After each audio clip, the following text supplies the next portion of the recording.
In this video, I'll be showing you over 10 different house designs that you can try out in your own Minecraft world. First up is a spruce house. Even though this one is quite small, I tried to include a lot of fun details to make the build look interesting. One of my favorite details is this trim going around the window. I used double trapdoors on either side to make it sort of look like vertical slabs, and because the build is made primarily out of wood, I did try to include a few pops of color like these flowering azalea leaves at the bottom and some mossy stone bricks in the wall, as well as this fireplace which I made out of bricks and granite. Another detail that I added to the roof was this window sort of sticking out of the side of it. I mixed in some of the regular planks as well as cornered stairs into the roof just to add these jogs and make the roof look a little bit more worn down and rustic. The next design is for a cherry blossom house. For this one, I sort of went for a Victorian style as well, so I used a bunch of the different cherry blocks to add tons of different details, and then I also added these arches using smooth quartz, and I think these two blocks contrast each other super well. For the roof, I used a variety of stone as well as stone bricks, and just like the last build, I also mixed in some of the full blocks as well as corner stairs, just to add a bit of texture and variety into the roof. I also added this extra roof section above the entrance, which I think makes the whole build look a lot fancier. For some extra details, I used some cherry leaves as well as some cherry saplings in some flower pots. As for the side of the house, I added a bunch of windows just so that there'd be lots of natural light inside, and I also used a bunch of stairs and fences just to add depth into the wall and make it look less flat. The next design is for a simple log cabin. Even though the shape of this one is pretty basic, I tried to add some fun details to make the whole thing look interesting. One of my favorite things about it is this covered entrance. I used campfires to make the top of it and then just connected it down into these pillars. And then for a nice railing, I used spruce fence gates and dark oak trapdoors. For a nice detail in front of the windows, I used leaves with some flowers on top and then created a cover for the window using trapdoors and extinguished campfires. The back of the house just has a couple more windows, as well as this simple fireplace design using stone bricks. And I did build an interior for this one, so let's quickly check that out. Just head on inside. For this one, I tried to make it practical, but also add a few fun details. So I have like a little bit of a flower pot here. I made an enchanting station. And then over here is the bedroom, so you have a place to sleep. Made a double bed just in case you want to share this with, your Minecraft girlfriend or something. And then I also added a couple armor stands and a little bit of a lectern here, just sort of like a little closet section. I think this works perfectly as a starter house, but with this one done guys, let's go take a look at the next one. The star of this next house is definitely the colored roof, and what I love about this is you could easily just exchange these blocks for any other color to fit the theme that you're going for. And just like the first house, I'm using that trick again of using double trapdoors to look like vertical slabs. I used it to create this frame around the window, and I also used it to create these support beams holding up the second floor. To create some interesting walls for this house, I used a bunch of different gray blocks like stone bricks, cracked stone bricks, light gray concrete, and andesite. As for the entrance, it's pretty simple, but I did use some note blocks up here, which is a fun block to build with that you might not always think to use. For the side of the house, I used a lot of the same building techniques. I created another frame for the window, again using that double trapdoor trick, and I also added a few more note blocks just so that the whole build looks coherent. The roof for this one is a little bit more complicated, but basically I used a bunch of stripped dark oak logs in combination with slabs and trapdoors to create this really intricate trim to the roof, and then I filled in the entire thing using a bunch of different blue blocks, and I also made the height of the side of the roof and the front different heights just to add some nice variety. This next design is for a rustic themed house. To accomplish this look, I used oak logs for the support beams, and then created the wall using cobblestone in combination with mossy cobblestone and moss blocks. These mossy blocks really make the wall look a lot older and like this building has been around for a while.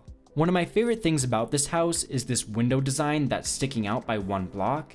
I added a roof section to it as well, and this serves a double purpose of adding depth to the wall, as well as this roof section really breaks up the shape of the roof, which makes the entire build look a lot more interesting and fun to look at. For some details, I added a small wood pile in front of the house, so you could imagine that they're chopping this up and using it to light the fireplace inside, and I also added a bit of a covered area over here.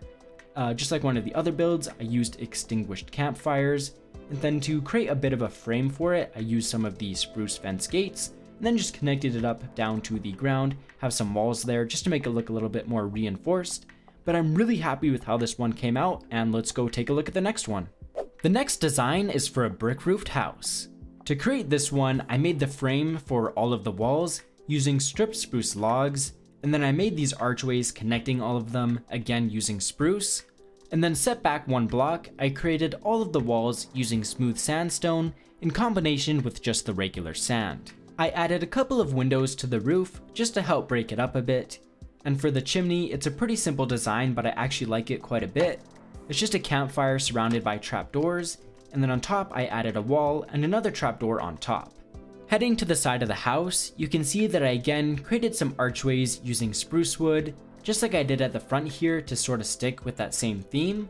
But for this one, because it was a bit bigger, I did have space for a couple of windows, and to detail these ones, I added a slab in the front, just so that I'd have space for a flower pot, and then above I added a trapdoor with an extinguished campfire on top, just to create a bit of a cover, and then on the side I made a shutter using oak trapdoors. Next up is a copper themed house. One of my favorite things about this one is the texturing that I was able to come up with for the walls. I'm using a bunch of the different dead coral blocks in combination with deep slate as well as tuff, and then I blended everything together using some of the glow lichen.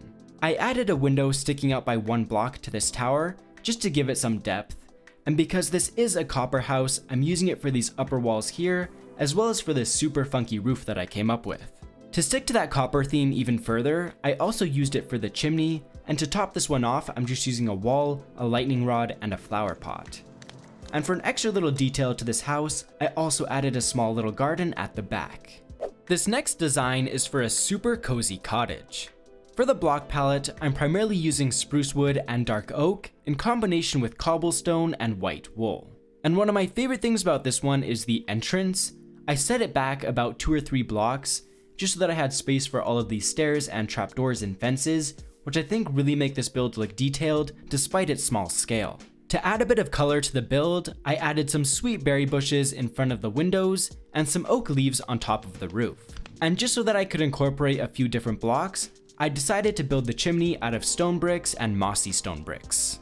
This next house is more of a mansion, but I thought it'd be fun to look at a larger build since most of the houses that we've been looking at have been pretty small. The larger scale allowed me to include a lot of windows, and I especially love this bay window up here, and it even had some space to add some flowers, which gave the build a nice pop of color. I inset the entrance quite a bit, and that actually gave me some space up here to add a balcony, which is one of my favorite parts about this house. The house is pretty much broken up into 3 different sections, and I gave each one a different roof shape just to make the whole house look more interesting. This next design is for a medieval house.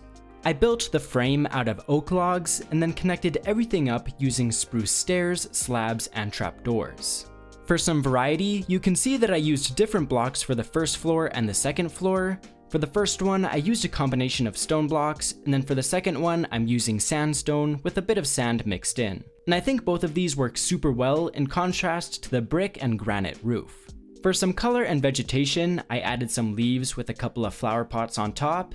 And then for these upper floors, I created some garden boxes using coarster and oak trapdoors, and then that way I could just plant in whatever flowers that I wanted to.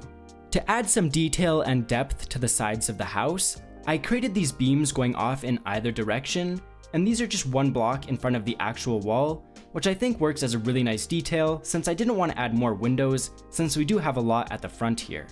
I recently transformed this entire Minecraft village, so I thought it'd be fun to take a look at a few of the houses so you can get some inspiration and ideas for different block palettes and details that you can add to your own Minecraft houses. And I did actually make a video showcasing exactly how I transformed each and every one of these, so if you're interested in seeing these in a bit of greater detail, definitely go check out that video. As we take a look at these last few houses here, I just wanted to say that I really hope you enjoyed this video, and if you found it helpful, please give the video a like and subscribe so you don't miss my next video. As always, a huge thank you to my supporters on Patreon. Thank you so much for watching, and happy building.